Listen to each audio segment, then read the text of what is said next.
Leaders' questions. I call on Deputy O'D. Ceann Comhairle, I want to ask the Tánaiste, I want to request the Tánaiste's help in clearing up a lot of confusion that has now arisen amongst public sector workers in relation to their allowances. The Tánaiste will be aware that on the 19th of September, his Minister for Public Expenditure, who had targeted savings of 75 million and 1,100 allowances, announced that he could only find one allowance for existing workers out of the 1,100 that could be cancelled, and that the savings, instead of being 75 million, would be only 3.5 million. There's a huge gap there, obviously. Now, subsequent to that statement on the 19th of September, the Tánaiste will be aware that both Impact and ICTU conveyed to the Government and to the Minister that there were further possibilities, that he hadn't gone far enough, he should have dug deeper, there was room for consultation, etc., and the Minister indicated that he would undertake such consultation. Then suddenly, on the 28th of September, according to the date in the circular, on the 28th of September, 9 days later, the Minister found that instead of cutting one allowance for existing workers, he could cut 90. That was a 9,000% improvement in 9 days. The public sector and the private sector could take some lessons from that. Now, what I want to ask the Tánaiste is three things briefly. First of all, what procedure are the Government going to adopt to reduce these allowances? Secondly, is the procedure going to be within the terms of the Croke Park Agreement? And thirdly, and most importantly, what cost, what saving does the Minister now envisage getting? Because, according to reports, one of those allowances that he's now proposing to cut would last year have saved the country the grand sum of €2,500. Another one would have saved less than €20,000. So is this now a genuine attempt at reform, or is it, in the words of a Fine Gael backbencher, whom I'm quoting exactly from this morning's Irish Independent, a window dressing exercise to take the heat out of the situation? Thank you. Well, I'm very happy to clear up any confusion in Deputy O'D's mind. The allowances that we're referring to, are allowances that were agreed over the years. Many of them were agreed during the 14 years when your party was in government, when the style of public service management that was pursued by Fianna Fáil was to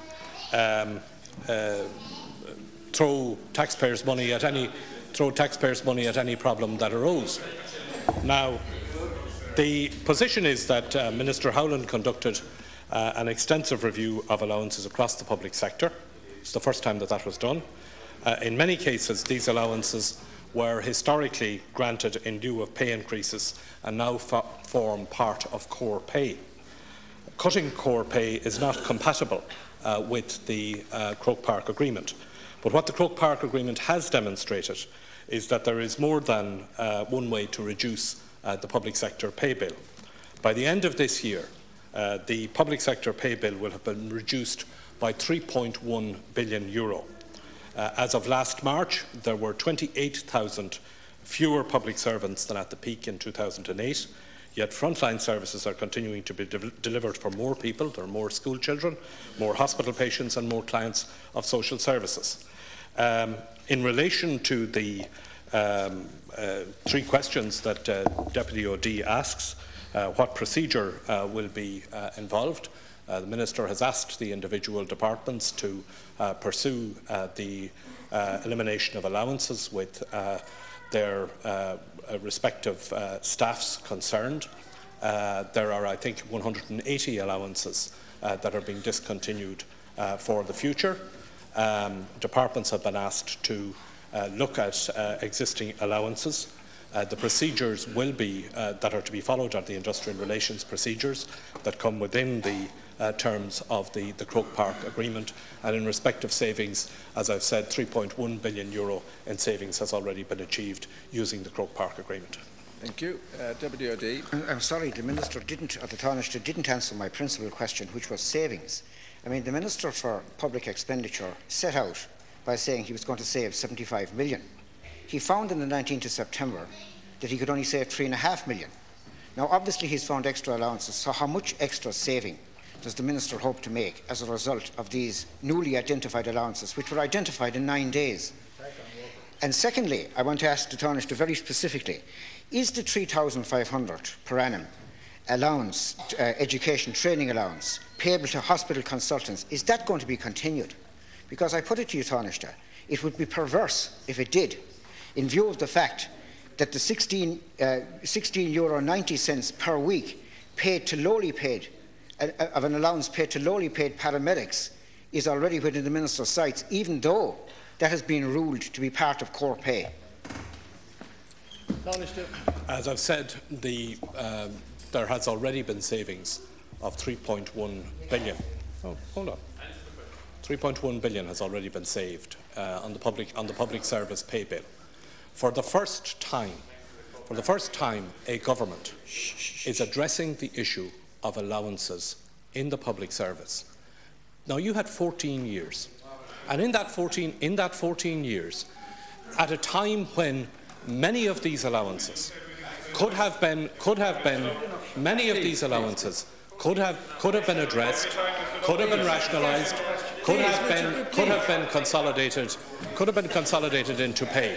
What you did was you added to the problem. Throughout that 14 years, I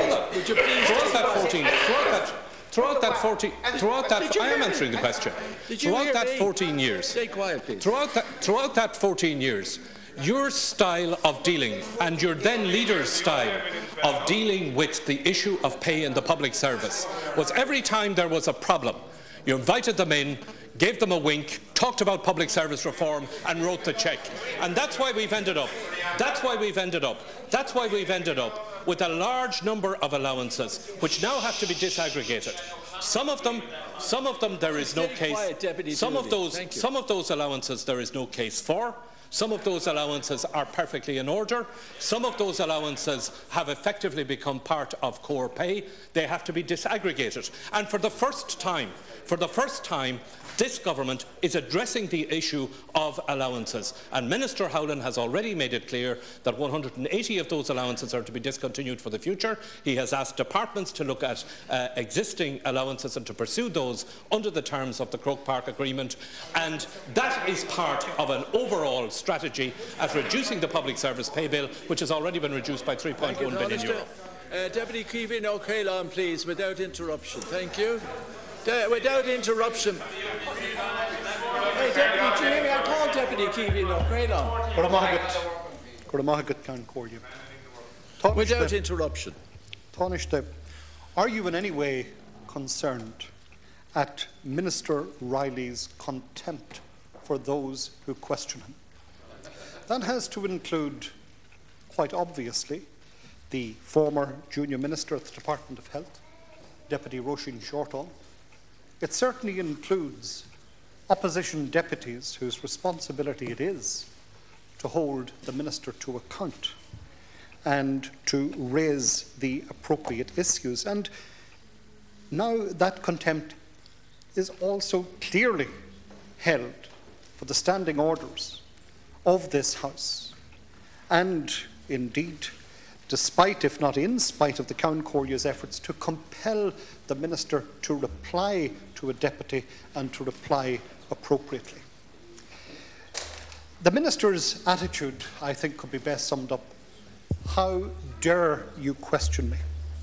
And I believe that that is nakedly exposed by his refusal to answer clear and concise questions and the obfuscation that he employs in the answers that he does give. The Minister last evening issued a further so-called reply to me following on the Count Corria's ruling yesterday that he was in breach of Standing Order 40A. Now that further reply oozes contempt, and I will be further referring the matter to the Count Corria today. And we have the further evidence this week of the Minister's arrogance in the report of his so-called meeting here in Leinster House, a meeting earlier this week with the founder and the principal of one of the country's foremost children's charities. And whatever one's view of what took place at at this week's Public Accounts Committee, when the Secretary-General of the DOH and the Director-General Designate of the HSE appeared before that committee, there is undoubtedly a concern across all views in this chamber, a concern that I have heard expressed by all views across this chamber, that the engagement got off to a very bad and an unprecedented start. Given that the Minister for Health, Tánaiste, is the person who appoints the members of the new HSE Directorate, I'm concluding with this, Count Corria, including the Director-General, and the growing evidence of the Berlin Wall that he is building around himself, his department and the HSE, have you any concerns that only those already working in the HSE and already holding the grade of National Director can be considered for these crucial posts? Thank you. Should those opportunities not be open to public competition? And is the Minister really a fit person to make the judgment, to make the appointments, while he is obviously building defences around himself? Thank you. Tánaiste. When this government was formed, one of the things that we committed ourselves to was to operate in a transparent way and to ensure that all ministers in the government are accountable to this House and through this House to the public. One of the reforms which we introduced, and against a background of many years of complaints, that there was an inadequate procedure here, that where a minister came in and didn't give a full reply, or where members of the opposition or the deputy asking the question wasn't satisfied about the reply, there was no recourse. And one of the things that we did was we introduced a new procedure, a new standing order, asked this House to agree it, that where a member of the House was not satisfied with a reply from a minister, that the member of the House could take that case to the Ceann Comhairle, and that the Ceann Comhairle could make a ruling on it. I'm glad that we did that. I'm glad that that new procedure is being used. I believe that that is the way. I believe that that is the best way and the most respectful way that this government can treat members of this House who have questions to answer. Every minister in this government is accountable to this Dáil, is accountable to the members of the Dáil, and is required to answer questions. And I hope, in fact, that the procedure that you have used, Deputy O'Quailon, in respect of your questions to the Minister for Health, will be used again by other members of this House, because we believe in accountability, and we believe in providing answers to questions. With regard to the Public Accounts Committee, may I just say this: the Public Accounts Committee is probably one of the most respected institutions in this country. It has a long record, and it has a long record of doing very fine work, because it operates, and has operated until now anyway, on a non-partisan basis. The procedure has been that a member of the opposition is appointed to chair that committee and to conduct the business of that committee in a non-partisan, all-party way, to hold individual departments, the accounting officers of departments and the accounting officers of public bodies to account for their financial management. All I will say about it, and I don't want to add to the controversy of the last couple of days about the conduct of business at the Public Accounts Committee, but I would simply say this, that I would appeal to all of those, including the chairperson of the Public Accounts Committee, to ensure that the Public Accounts Committee is not used in a partisan way, that the traditions of the Public Accounts Committee is used to deal with the matters of financial management that it is supposed to deal with, and I hope that that practice will be continued into the future. Thank you, Tánaiste. Deputy Not attack at all. Tánaiste. Sorry, would you mind if Deputy O'Quailon asks a supplementary question, please, without interruption? Tánaiste, I too have welcomed the standing order change. And when you speak about we, in relation to ensuring, that there is a mechanism there for members to compel ministers to reply, I want to say yes, and I welcome the ruling of the Ceann Comhairle in that regard. But Tánaiste, when you say we welcome and we support, if you saw what Minister Riley then offered me last evening on the back of the Ceann Comhairle's decision, you would know that we does not apply to the Minister at the helm of the Health Department. I have it to say that it's a very, very serious matter indeed. And I would hope that it will be appropriately addressed, because what it underlines again for me, and that's why I highlighted among other matters this morning, is that Minister Riley is not a fit person at the helm of the Health Department. That is just the bottom line. And I asked you in the course of my questions if you had any concerns in relation to the Minister's ongoing attitude. And to make no mistake, there are members in this House, including members of your own party, who view what happened to the Public Accounts Committee as indicative, as demonstrative of what is wrong at the helm of the Health Department itself, and that the Minister's own disposition permeates to all at the highest level within that department. I would ask you to note, Tánaiste, that we have reports this morning that there is growing disillusionment within your own party at Minister Riley's continued stewardship of the Health Department. That is real, and you cannot deny it, you can't hide or run away from it. It's real and it's there. And to recognise what is actually happening there, there is only a limited time frame in which you will have the opportunity to act as the leader of the Labour Party in this coalition. And before Minister Riley completes the construction of the moat and bailey around himself and ensures that he will be beyond your reach in no time at all, I would urge you to take the appropriate action and to demand his removal forthwith. Please, Tánaiste. Well, first of all, in relation to accountability, as I've said, every minister is accountable to this House, and this government has put in place new procedures to enhance that accountability, and I'm glad to see them being used, and I hope that they will be used more frequently. With regard to the Minister for Health, this House disposed of that issue in a motion. Well, you know, you put the motion, the vote was taken, and the conclusion was reached.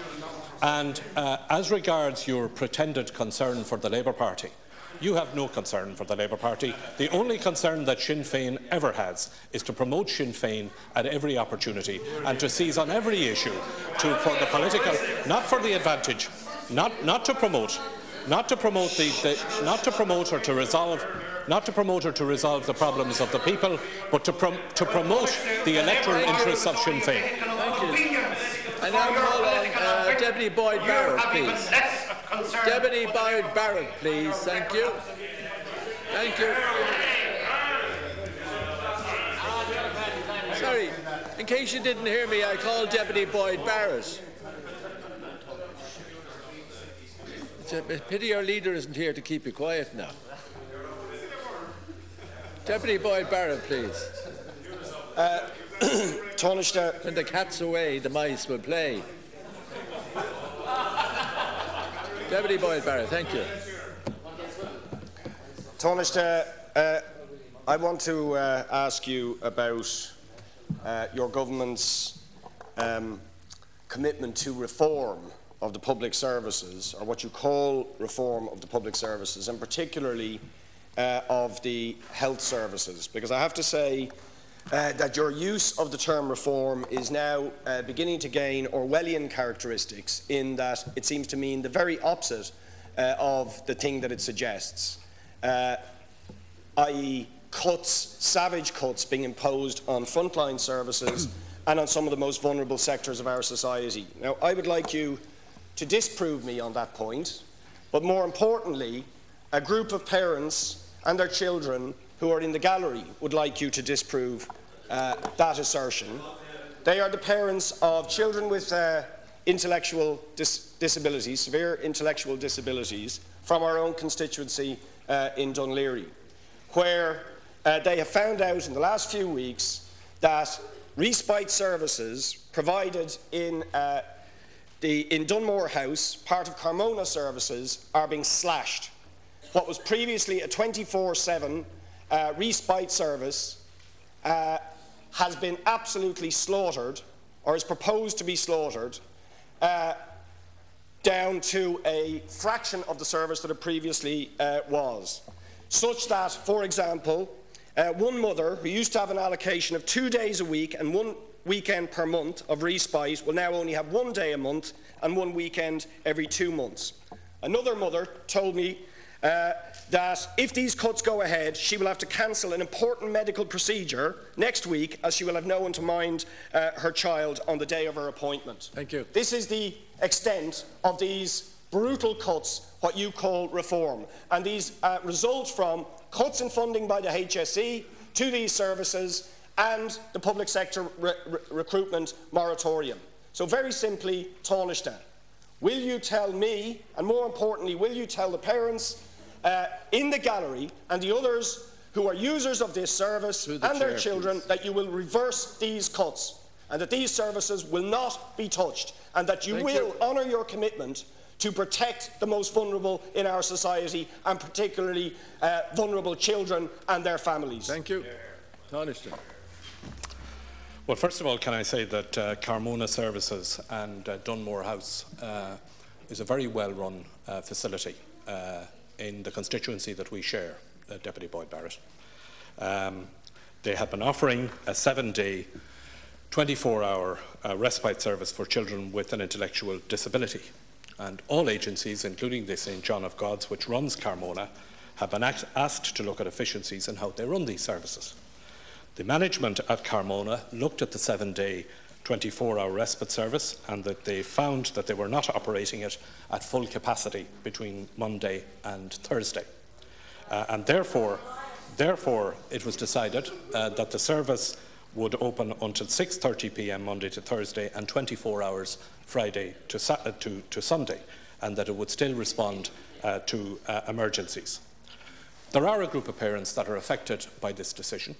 The management of Carmona Services have offered to meet with the parents concerned and to resolve the difficulties that are arising.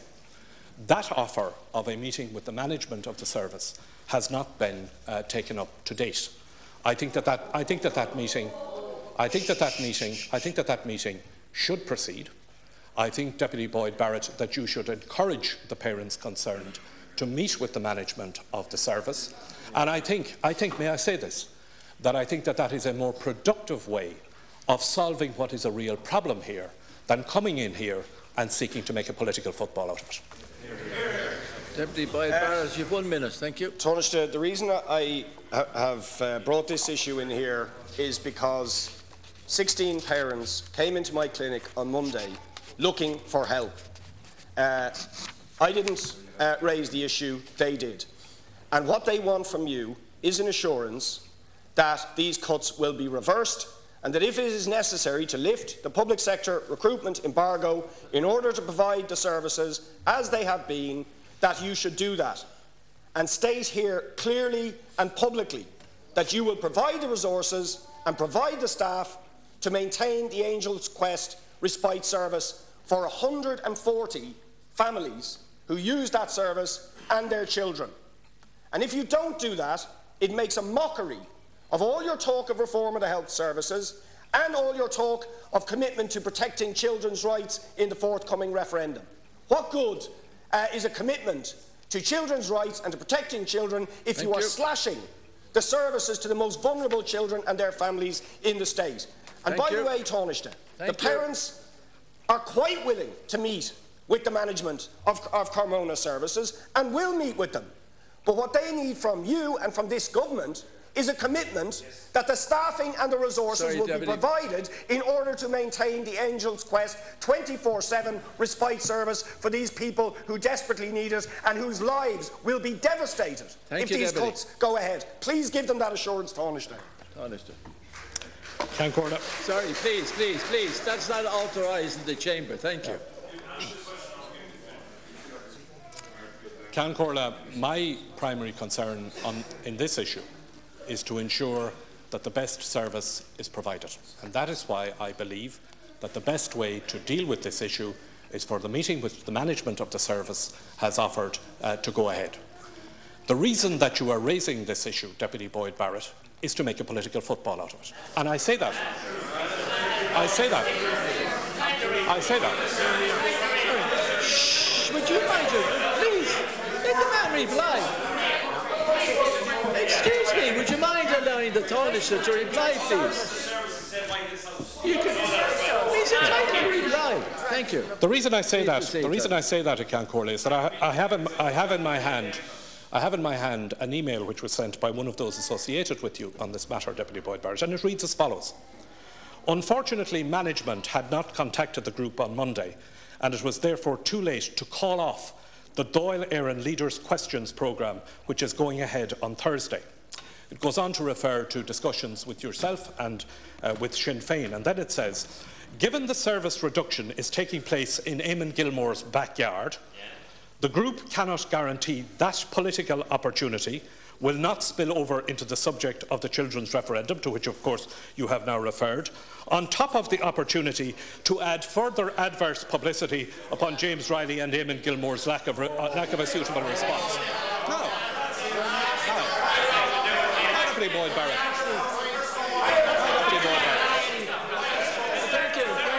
Deputy Boyd Barrett. Deputy Boyd Barrett. Deputy Boyd Barrett, let me say this to you. Let me say this to you. Yeah. The difference. Would you please? The difference. Mind your own business, please. The difference between you and me, Deputy Boyd Barrett, is that when I get a problem, I try to resolve it. When you get a problem, you try to exploit it for political advantage. It's rank political opportunism. Thank you.